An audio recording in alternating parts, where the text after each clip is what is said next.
네, 안녕하세요. 반갑습니다. 네.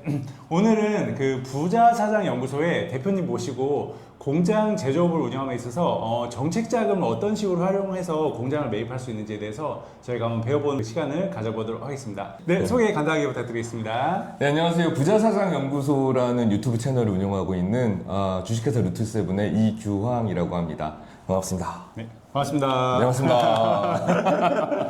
네, 그 대표님께서는 최근에 공장을 이렇게 매입을 하실 때 네. 그 제조업 하시는 대표님들한테 이제 정책 자금 아니면 금융 측면에 있어서 많은 도움을 주고 계신다고 들었는데요.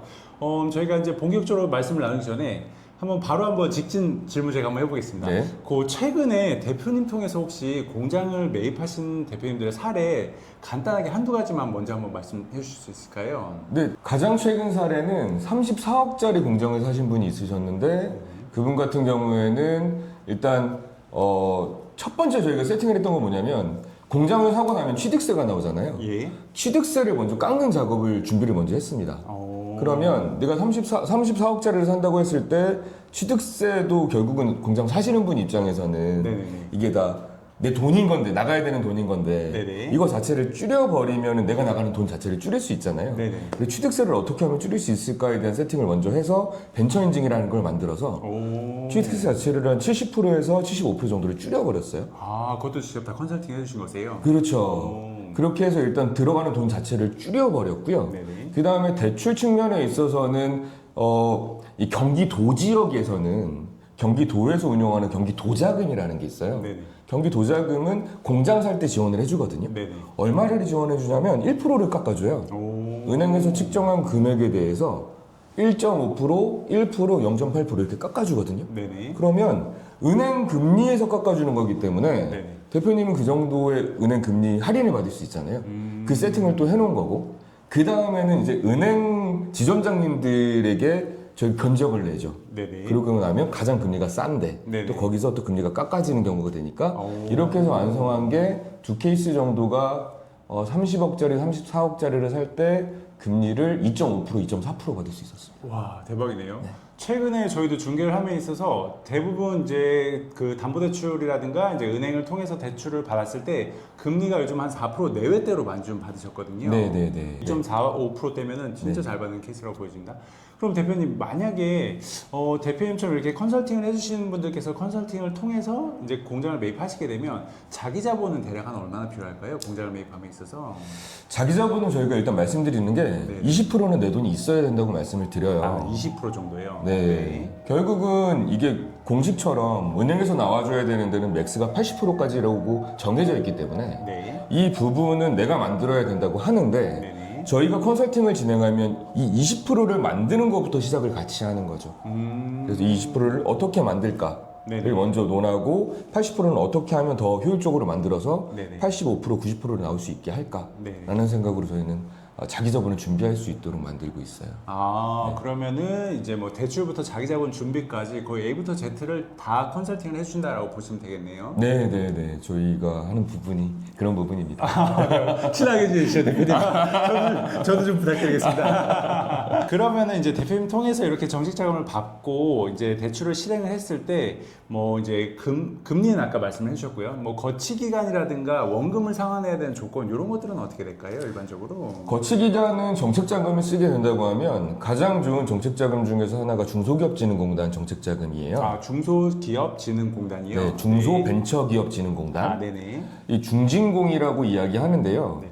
중진공 자금 같은 경우는 금리도 싸지만 굉장히 유리한 게 4년 동안의 거치 기간. 오, 4년이요. 굉장히 좋네요. 4년 동안은 이자만 내고 이제 5년 차부터 6년 동안만 원금을 갚아라. 네네. 라고 하는 제도로 오죠. 그럼 저희는 처음에 4년 동안은 중소기업진흥공단 자금을 쓰게 하고 네네. 4년 후에는 다른 은행으로 대환을 하죠. 아, 그런 식으로요? 네. 아, 왜냐면 보통 제조업을 운영하시는 대표님들 중에 조금 대출을 받고 나서 힘들어 하시는 게 한 2년 정도 쓰고 나서 자금을 어느 날 갑자기 30, 40%를 상환하라라든가 아니면 원금을 갑자기 갚아라 라고 은행에서 통보를 해버리면 당황하시는 경우가 굉장히 많더라고요. 굉장히 당황하죠. 예, 맞습니다. 그래서 그게 이제 대출을 뭐 1, 2억 받는 게 아니라 보통 제조업하시는 분들은 뭐 작게는 뭐 10억 이상을 받다 보니까 거기에 20, 30%만 갑자기 원금을 상환하라라고 하면 당황하시는 분들이 많은데 거치 기간이 지금 4년이라는 게 어느 정도 좀 픽스가 된 상황에서 움직이는 거다라고 하면 제조업하시는 대표님들께서 사업을 운영함에 있어서 자금 계획을 조금 더 명확하고 철저하게 세울 수 있을 것 같다라는 생각이 듭니다. 맞아요. 실제로 저희도 4년 동안 거치 기간을 놓고 가지만 대표님들이 예상할 수 있거든요. 네네. 내가 지금 3년 차인데 올해까지는 업황이 좋았는데 네. 4년 차에 업황이 안 좋아질 것 같아. 네네. 그럼 업황이 안 좋아지고 내 매출이 줄어들면 네. 다른 은행으로 대환하기도 어렵잖아요. 맞습니다. 그럴 때는 저희가 3년 차에 대환하자고 합니다. 와, 그건 굉장히 좋은 꿀팁이네요. 네네네. 매출 떨어지면 은행 갈아탈 수가 없으니까 네네. 네, 그거를 다 컨트롤하면서 가야 되는 것 같아요. 아, 그렇구나. 알겠습니다. 그럼 대표님 최근에 아무래도 이제 주택 시장 같은 경우는 이제 뭐 규제라든가 아니면 은행에 방문했을 때 뭐 DSR, 디테일 이런 것들을 많이 봐서 실제 주택을 구매하신 분들은 대출 규제를 좀 많이 이제 어떻게 보면 따지고 그에 대한 어떤 여부를 확인하고 이제 주택을 매입하시던지 해야 되는데 공장을 매입하시는 분들은 뭐 정책 자금이 됐던 일반 담보 대출이 됐던 규제가 상대적으로 주거에 대비해서 좀 덜한 편일까요? 완전히 덜하죠. 아파트 사는 사람들, 주택 사는 사람들은 지금 정부에서는 네네. 완전히 공격의 대상인데 네네. 저희처럼 공장을 사거나 창고를 사는 사람들은 정부에서 도와줘야 되는 사람인 거죠. 네네. 왜? 그 사람들이 더 사업이 잘 되고 운영이 더 잘 되고 매출이 늘어나야 사람도 뽑고 그리고 우리나라 국부도 늘어나니까 맞습니다. 대출을 막는 것보다 지금 시장에서는 대출을 더 많이 해주려고 하는 측면이 강한 것 같아요. 아, 그렇구나. 예. 주택 시장을 막으면 막을수록 사업자 시장은 조금 더 쉬워지는 느낌이다가 지금 제 생각입니다. 아, 그렇구나. 오히려 주택 시장 대비해서 그러면은 이제 공장을 매입할 때는 특별히 규제보다는 나라에서 이제 일자리도 창출하고 세금도 내는 게 결국에는 제조업체들이다 보니까 오히려 더 좀 대출받기가 수월해지는 부분도 있을 수가 있겠네요. 완전. 네, 좋습니다. 바로 또 예, 대표님한테 연락드려서 컨설팅을 바로 한번 또 받아봐야겠네요. 네. 그러면은 대표님 지금 말씀해 주신 것처럼 굉장히 이제 공장을 삼에 있어서도 어떠한 기술이 필요한 것 같은데 이런 정책 자금을 잘 받으려면 어떤 식으로 좀 제조업 대표님들이 준비를 하면 좋을까요?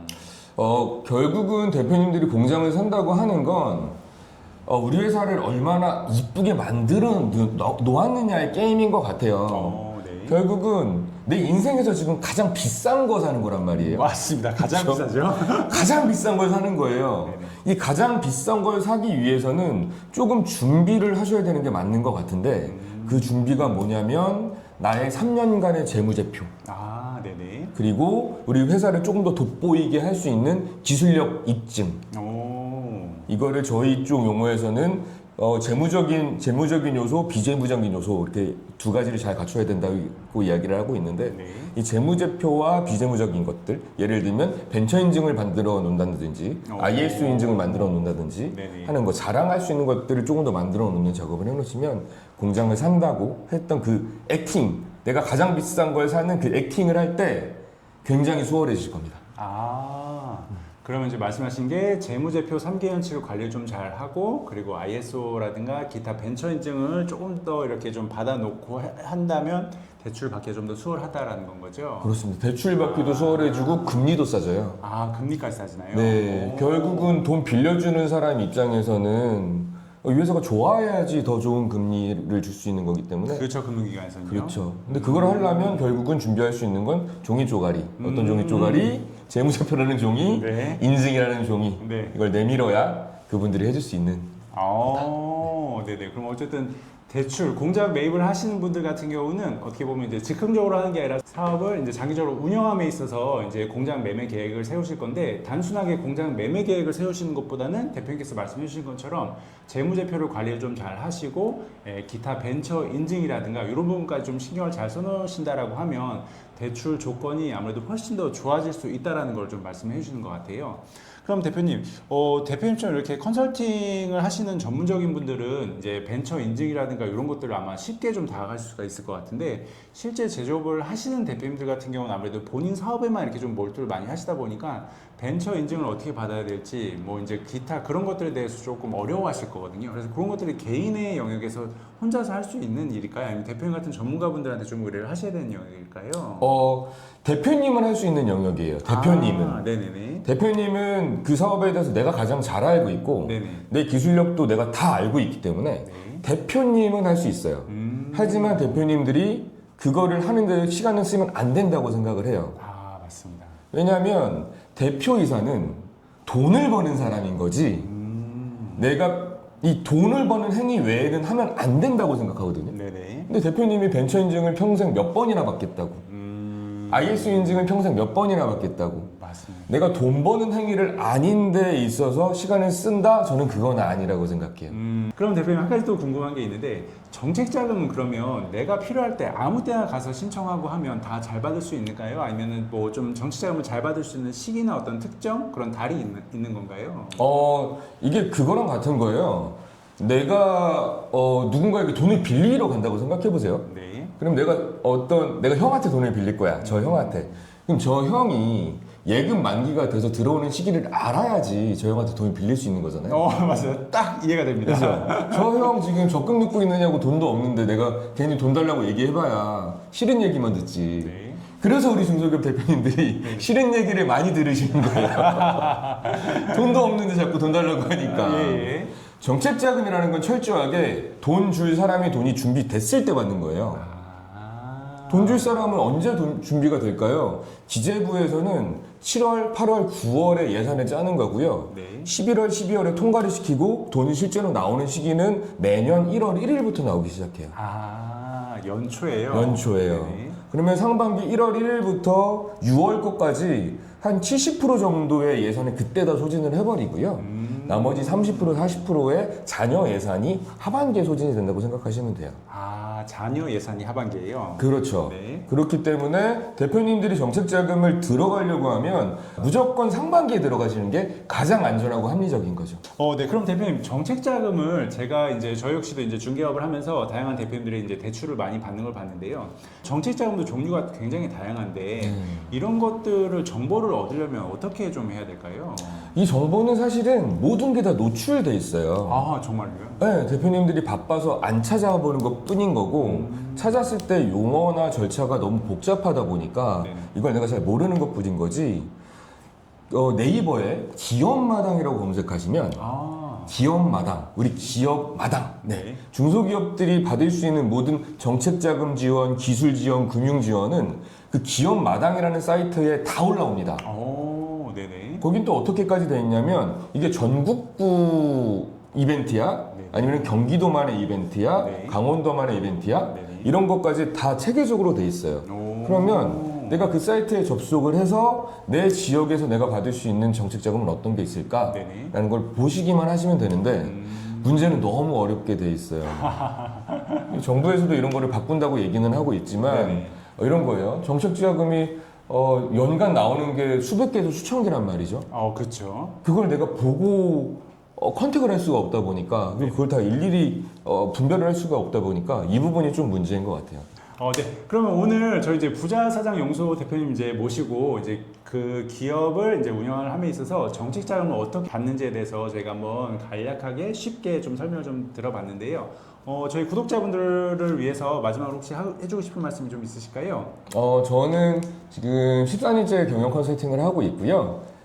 저희가 추구하는 방향은 그렇습니다. 제가 진짜로 14년 컨설팅 해봤는데 부자 사장님들도 만났고 아니면 어느 순간 시장에서 사라지신 분들도 많이 만났던 것 같아요.